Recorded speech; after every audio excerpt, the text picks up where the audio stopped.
Hey guys, welcome back to the channel. In today's video, I'm going to show you how to transfer money from Maya to GCash quickly and easily.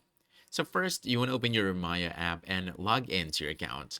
Plus, you want to make sure you have enough balance in your wallet to cover the amount you want to send, including any possible transfer fees. Once you're on the home screen, you want to send money or bank transfer right over here. Next, you want to choose the option to transfer to another bank or e-wallet. So in the list of partner banks and financial institutions, you want to look for GCash. So let's scroll down and there we go. As you can see right over here, GCash. Now this is the official name used for GCash in bank transfer lists. So select this as your destination. After that, you want to enter the mobile number linked to the GCash account you are sending money to. Double check the number carefully to avoid sending it to the wrong person.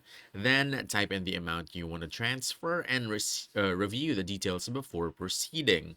And once everything looks correct, confirm the transaction right below.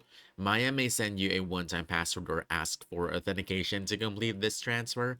But after confirmation, the funds are usually credited to the GCash account instantly. Although in some cases, it might take a few minutes, all right? And basically, that's it. Your money should now be successfully transferred from Maya to GCash and ready to use. So, if you found this helpful, don't forget to hit that like button, subscribe for more quick guides, and I'll see you in the next one. Thanks!